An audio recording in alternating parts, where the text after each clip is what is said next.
मुकम्मल घर है जनाब, और मुकम्मल घर में हमारा सेगमेंट है डर्मा क्लिनिक। अनीला रज़ाक फायज़ा कुरैशी आपके साथ मौजूद हैं, और आज डर्मा क्लिनिक में हम जो बात करने जा रहे हैं वो एक बहुत अहम और दिलचस्प टॉपिक है, स्पेशली मर्द हजरात के लिए, क्योंकि आज हम बात कर रहे हैं मर्दों के हवाले से men's hair loss reasons and treatment. मर्दों में जो बाल झड़ रहे होते हैं उसकी क्या वजूहत हैं, उसके किस तरीके से जो है वो इलाज मुमकिन है। हमारे साथ मौजूद हैं हमारे एक्सपर्ट गेस्ट प्रोफेसर डॉक्टर गुलाम शब्बीर साहब, जो कि कंसल्टेंट हैं, प्रोफेसर हैं, हेड ऑफ डिपार्टमेंट हैं प्लास्टिक सर्जरी JPMC में। और डॉक्टर साहब, सबसे पहले मैं आपसे सवाल यही करूंगी कि जो हम कहते हैं हेयर लॉस और एक लफ्ज़ आता है बॉल्डनेस, इन दोनों में क्या फ़र्क है? कोई फ़र्क है या दोनों सेम ही उसकी टेरिटरी में आ जाते हैं? अस्सलाम वालेकुम। वालेकुम अस्सलाम। Thank you very much. आपका सवाल बहुत दिलचस्प है और जो है ना हम लोग इसको रोज़ाना फेस कर रहे होते हैं क्योंकि हम लोगों को गंजेपन का और जो है ना इसका बाल झड़ने का पता नहीं है, तो दोनों को इंटरचेंजेबली यूज़ कर रहे होते हैं। बिल्कुल बिल्कुल। ठीक है, तो गंजापन ये है कि आपके मुकम्मल लॉस हो चुका है लेकिन उसका कोई वो नहीं है, ट्रीटमेंट नहीं है। सही। लेकिन किसी और वजह से आपके बाल झड़ गए हैं, आपके बालों की क्वालिटी कम हो गई है या उनकी थिकनेस कम हो गया, उनको हम बालों का झड़ना कहते हैं। ठीक तो है। This is the difference hmm. Mainly. तो बाकी जो है ना लोग आम लैंग्वेज में लोग एक ही दोनों को एक ही चीज़ समझते हैं। बिल्कुल बिल्कुल ऐसे ही। अच्छा, बॉल्डनेस बेसिकली वो होता है कि आपके बाल मतलब बिल्कुल ही गायब हो गए जैसे किसी जगह से, ठीक है, और हेयर लॉस यानी आपके बस बाल अभी झड़ना शुरू हुए हैं। अच्छा, ऐसा है कि बाल्डनेस जो है ना it is the end point of the hair hair loss. Loss, सही ठीक है, सही। ये एंड पॉइंट है। अब हेयर लॉस क्यों हो रहा है वो आगे जाकर आपका वो हो जाता है। समटाइम्स आपका हेयर लॉस रिवर्सिबल होता है। ओके। इसका मकसद है कि आप उस बगैर कुछ किए यानी हेयर ट्रांसप्लांट किए बगैर भी आपके वापस आ सकते हैं। बाल्डनेस का मकसद है कि एक दफ़ा आप गंजे हो गए हैं तो फिर आपको उसके लिए ट्रीटमेंट करनी है जिसके साथ दोबारा आपके बाल उग सकें। ट्रीटमेंट, अच्छा ठीक है। पहले भी हम बात हेयर लॉस के हवाले से हेयर कर रहे लॉस हैं मतलब मैं उधर चली जाती। अब बात, अच्छा, हेयर लॉस ये जो होता है, और आजकल तो बहुत ही ज़्यादा, बहुत छोटी छोटी एज के लड़कों में भी जो है वो बहुत ज़्यादा नज़र आ रहा है कि आप अ, सर पे हल्का सा मसाज भी करें तो बाल हाथों में आ रहे होते हैं गिर गिर के। तो इसकी वजूहत क्या है डॉक्टर साहब? अच्छा, बहुत ही अहम सवाल है। आई वुड अप्रिशिएट यू कि आपने बहुत इंटेलिजेंट क्वेश्चन किया है। वजह ये है कि जो हमारा बाल झड़ना है ना उसकी मुख्तलिफ वजूहात में ये है कि कुछ लोगों में विटामिन की कमी हो जाती है या कुछ लोगों में जब खून में कमी होती है जिसको हम एनीमिया कहते हैं, जी जी। उसकी मुख्तलिफ वजूहात की वजह से वो होना शुरू होता है। हम्म। तो इसकी वजह से वो जो है ना, और दूसरा ये एक इन्वायरमेंटल फैक्टर है, जैसा कि अभी हमने थोड़ी देर पहले सुना कि हमारी एयर क्वालिटी अनहेल्दी रहती अनहेल्दी है। है। और दूसरा है हम साहिली शहर में रह रहे हैं, बिल्कुल। यहाँ पे धूप बहुत सख्त है। और तीसरा है इनबैलेंस ऑफ द डाइट। सही। हमारी डाइट बैलेंस नहीं है जिसमें ज़रूरी विटामिन शामिल नहीं है, जिसमें आपको माइक्रो एलिमेंट्स नहीं है। इन सारी चीज़ों को अगर सम अप करेंगे तो ये क्या बनेगा, आपका हेयर लॉस। लेकिन जो सबसे बड़ा कॉज है वो ये है जेनेटिक कॉज। अच्छा। अगर आपकी हेयर लाइन हेयर फॉल की या बाल्डनेस की आपकी हिस्ट्री है, आपके ननिहाल में ददियाल में अगर दोनों तरफ है तो फिर तो दो अच्छा हो जाता है, फिर तो मुकम्मल गंजापन इनएविटेबल हो जाता है। वरना ये सबसे बड़ी अहम चीज़ है जेनेटिक। अच्छा, जेनेटिक सबसे अहम चीज़ है। प्रेडिस्पोजिशन। ओके, अच्छा डॉक्टर साहब, अगर किसी को ये जेनेटिकल कॉज हो इसका हेयर लॉस का, लेट सपोज किसी बच्चे को, किसी लड़के को, तो क्या ये क्यूरेबल है, या अब तो जेनेटिक है तो अब तो जनाब होगा ही होगा?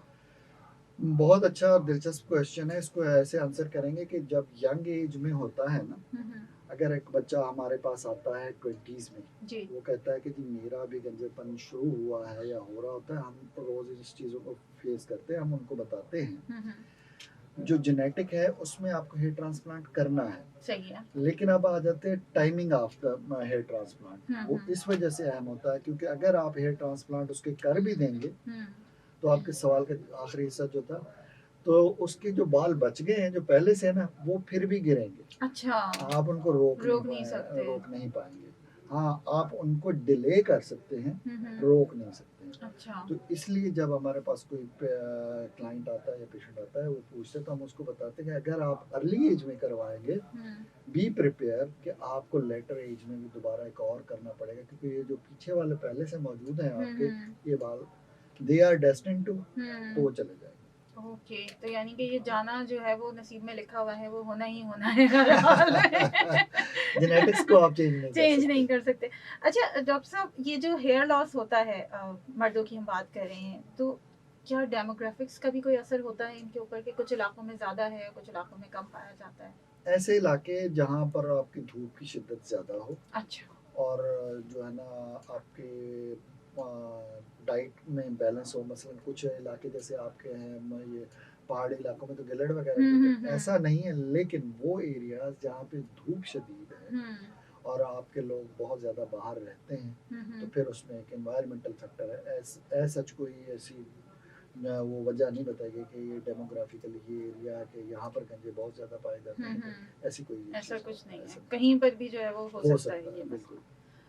इसके क्या सिम्टम्स हैं डॉक्टर साहब? किस तरह से कब पता चलेगा कि ये तो हम हेयर लॉस की तरफ, क्योंकि यूजुअली लोग कहते हैं कि भाई 100 बाल डेली का गिरना जो है वो एक बड़ी नॉर्मल सी बात है, जो हमने सुना है, तो साइंस इस बारे में क्या कहती है? अच्छा, ऐसा है कि 100 बाल तो नहीं, 10 से 15 के दरमियान गिर रहे होते हैं, और जिसको हम फिर ज़रब देके 10 से 10 ज़रब बाय 10 बता कर के, देते हैं, हाँ। बिल्कुल। तो इसमें ये होता है कि आपको जो शुरू में होता है, शुरू में आपको लगता है कि मेरे बाल पतले हो गए। पहले आपको जो आता है, लोग आपको कहते हैं कि जी मेरे बाल बहुत घने थे। तो फिर आप उसको कहते हैं कि आपके बालों की डेंसिटी वाकई कम हो गई, क्योंकि एक जगह पर आप ये सोचेंगे पर स्क्वायर इंच में अगर उस वक्त 100 बाल था, अब वहाँ पर अगर 50 बाल है, तो आपको यही लगेगा ना कि मेरे बाल पतले हो गए। हालांकि वो बाल पतले कम हुए होते हैं, वो झड़ चुके हुए होते हैं। सही।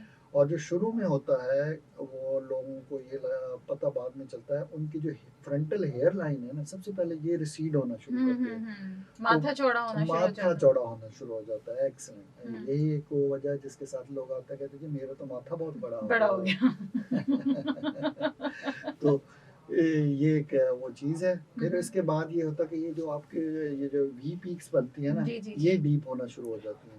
फिर उससे अगली स्टेज में ये होता है कि कुछ लोगों का दरमियान में से गंजापन शुरू होना शुरू करता है, फिर ये आपस में आकर यहाँ पर इकट्ठे हो जाते हैं, फिर यहाँ पर सिर्फ आगे आपके फ्रंट पे चंद बाल रह जाते हैं, दरमियान में ये आ जाता है, और उससे ये होता है कि पीछे वाले बाल बिगड़ना शुरू हो जाते हैं। और सातवें में ये होता है, हमारे 7 क्लासिफिकेशन में फिर एक पीछे झालर रह जाती है, जो वो पीछे एक बस एक पैच सा रह जाता है, बाकी सारे खत्म हो जाते हैं। जी बिल्कुल, एग्जैक्टली। अच्छा डॉक्टर साहब, एक बहुत हमारे यहाँ कॉमन ऑब्जर्वेशन है, स्पेशली हम अगर अपने अपने वाले बच्चों की बात करें अभी, या लड़कों की, तो तेल नहीं लगवाते, ऑयल मसाज नहीं होता सर में, यूजुअली वो भाग रहे होते हैं, कतरा रहे होते हैं, तो क्या ऑयल मसाज से वाकई में फ़र्क पड़ता है, और ये किस हद तक ज़रूरी है?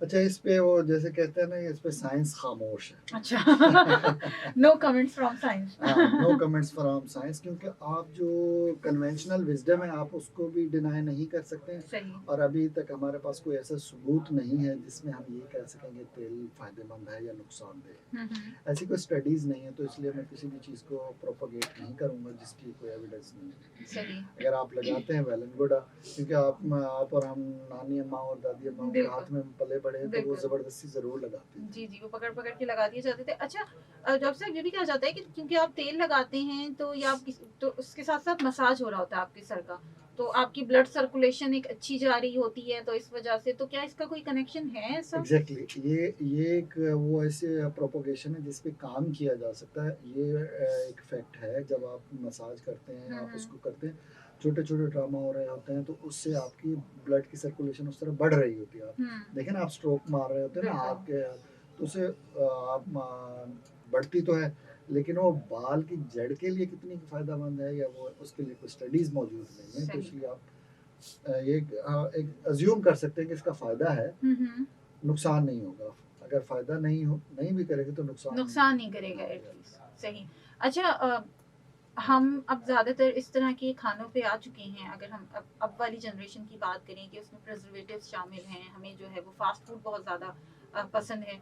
कौन सी ऐसी चीज़ें हैं, कौन सी ऐसी ग़िज़ाएँ हैं कि जिनको हम कहेंगे कि ये चीज़ें बालों के लिए मुफीद हैं और ये हमें खानी चाहिए, चाहे वो मर्द हों चाहे वो औरतें हों? अच्छा, इसमें ये है कि वो चीज़ें जिनमें विटामिन्स मौजूद हैं, वो चीज़ें, और जिसमें जो है ना ये जिंक के टाइप माइक्रो एलिमेंट्स हों, अच्छा। वो चाहिए। मसलन अब आप प्रोसेस्ड फूड लेते हैं, तो उसमें ये चीज़ें बहुत ज़्यादा कम हो जाती है, इनकी तादाद कम हो जाती है, इसलिए वो उनका ग़िज़ाई अहमियत कम होने लगती है। सही, सही। ठीक है जनाब, तो हम बात कर रहे हैं मेंस हेयर लॉस रीजंस और ट्रीटमेंट के हवाले से, और सेगमेंट है हमारा डर्मा क्लिनिक। अनीला रज़ाक फैज़ा कुरैशी आपके साथ मौजूद हैं। आप भी हमें कॉल कर सकते हैं 111-111-107 पे, और अगर आप कोई सवाल पूछना चाहते हैं तो ज़रूर पूछ सकते हैं। कराची से बाहर वाले 021 कोड में लाएंगे। हमारे साथ मौजूद हैं प्रोफेसर डॉक्टर गुलाम शबीर साहब, जो कि कंसल्टेंट प्रोफेसर हैं, head of department plastic surgery JPMC। आप सुन रहे हैं अपना कराची FM 107, कराची की आवाज़ और बल्ले बल्ले FM नेटवर्क। मुकम्मल घर है जी। डॉक्टर ग़ुलाम शबीर हमारे साथ मौजूद हैं। मेंस हेयर लॉस के ऊपर हम बात कर रहे हैं और कंसल्टेंट प्रोफेसर हैं। डर्मा क्लिनिक हमारा सेगमेंट है। जी डॉक्टर साहब, मैं पहले कॉलर्स की बात कर लेती हूँ। हादी रज़ा साहब थे, उन्होंने कहा नहीं मेरे तो जो है वो बाल बहुत अच्छे हैं और मतलब कुछ भी कर लो लेकिन बाल नहीं झड़ते, ये ब्लेस्ड लोग होते हैं ऐसे। और उन्होंने कहा कि लेकिन मतलब औरतों के बाल क्यों नहीं झड़ते, मर्दों के क्यों ज़्यादा झड़ते हैं? तो ये बड़ा एक मेन क्वेश्चन है, आप बताइए कि ऐसा क्यों है वाकई। और ख़ास तौर से डॉक्टर साहब ये होता है कि बस शादी हुई और शादी के बाद तो इतनी तेज़ी से बाल झड़ना शुरू हो जाते हैं मर्दों के, थोड़े दिनों के बाद बिल्कुल गायब। अच्छा, ये बड़ा दिलचस्प क्वेश्चन है, लंबा है, इसके जो ना सेगमेंट वाइज इसका जवाब देना पड़ेगा। पार्ट 2 करेंगे। इसका पार्ट 2 भी हो सकता है, बिल्कुल। अच्छा, जो हादी साहब ने कहा ना कि उसके बाल जैसा बिल्कुल नहीं झड़े हैं, बिल्कुल ये उसकी जेनेटिक्स है। वो उसमें उसकी जेनेटिक्स है, और उसने ये भी फरमाया था उन साहब ने, हादी साहब ने, कि उनके बाल तेज़ी से बढ़ रहे हैं। इसका मकसद वो he is living a healthy life, और उसके जो है ना डाइट ठीक है और वो चीज़ें हैं, उसका मकसद ये। अब आप आपके सवाल का एक हिस्सा था कि औरतों के बाल क्यों नहीं झड़ते। नहीं, ये मिसकंसेप्शन है। ख़वातीन में गंजापन है और वो अंडर डायग्नोज्ड है। वो बहुत कम लोगों को आकर या बाहर आकर बताते हैं या उसके लिए कोई ट्रीटमेंट के लिए आते हैं।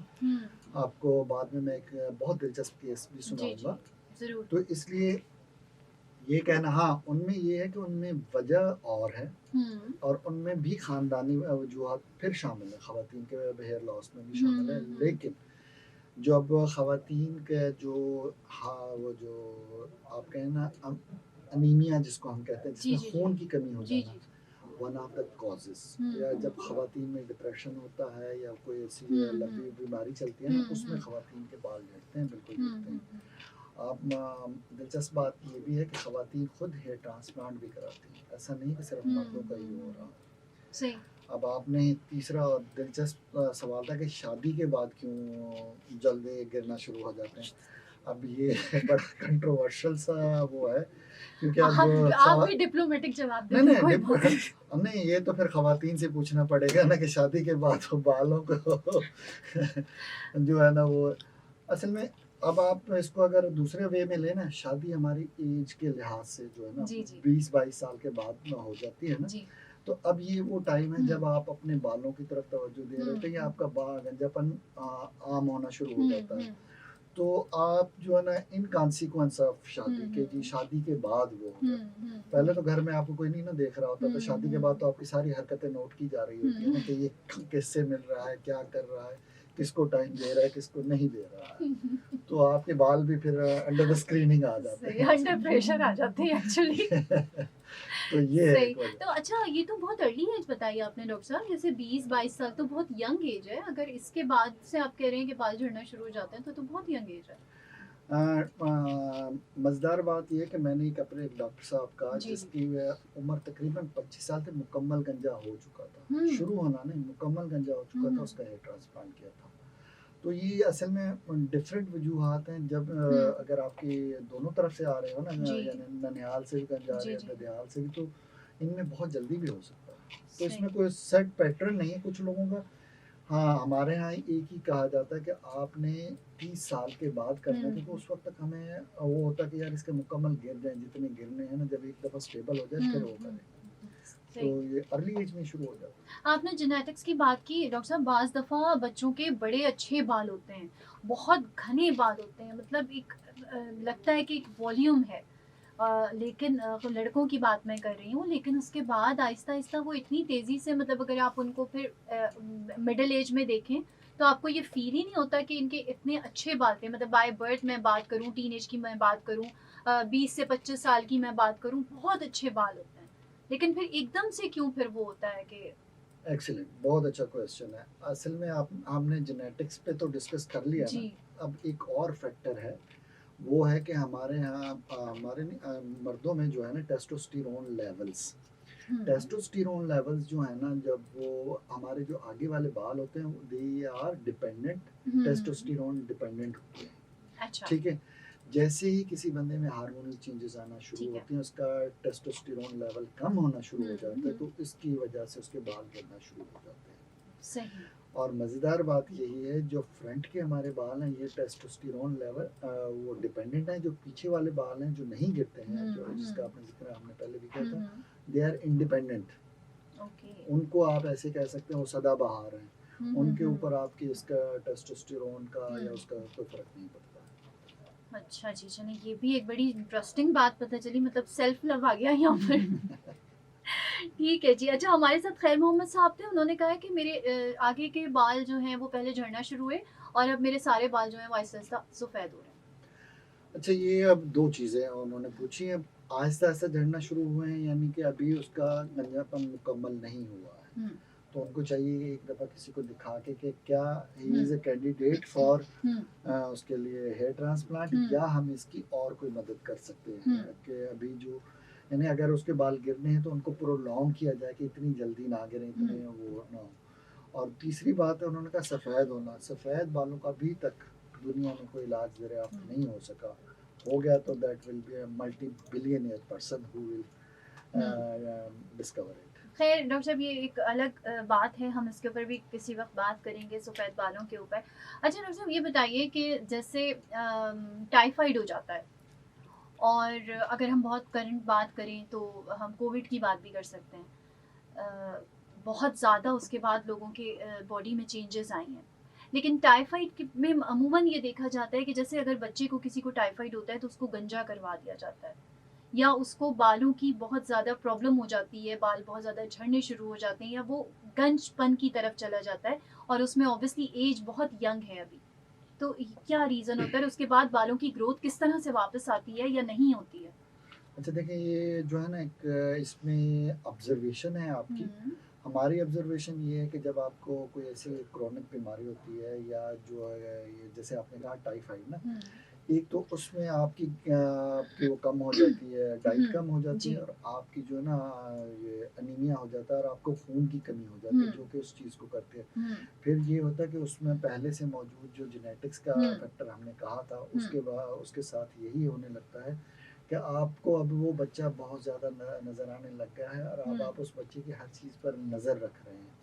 तो ये डेफिनेटली कुछ लोग ये समझ रहे होते हैं कि अगर हम इनको गंजा करवा देंगे तो ये इनका जो होने वाला वो जो है ना वो हेड शेव करवाने से कोई गंजापन रुक जाएगा या वो, ऐसा नहीं है। ये कन्वेंशनल विजडम है, इसके खिलाफ कोई फ़र्क नहीं पड़ता, नहीं, मतलब टाइफाइड वगैरह इस किस्म की बीमारी से टाइफाइड के से ये फ़र्क पड़ सकता है आपको कि अगर आपको खून की कमी हो रही है, और आपकी जैसे कि हमने पहले कहा कि ग़िज़ा की कमी हो रही है, तो वो एक इसको प्रेसिपिटेट कर सकते हैं, इसको आगे बढ़ावा दे सकते हैं उसके गंजे होने को, लेकिन वो सोलली कॉज नहीं बन सकता है उसका। ठीक है, हमारे साथ मौजूद हैं डॉक्टर गुलाम शब्बीर, और हम मेंस हेयर लॉस पे बात कर रहे हैं ख़ास तौर से, और जी फ़ाइज़ा कुरैशी, नीला रज़ाक आपके साथ मौजूद हैं। आप सुन रहे हैं अपना कराची एफएम 107, कराची की आवाज़, बल्ले बल्ले एफएम नेटवर्क। सेगमेंट है हमारा डर्मा क्लिनिक। कॉल कर सकते हैं आप हमें 11 111 107 111 111।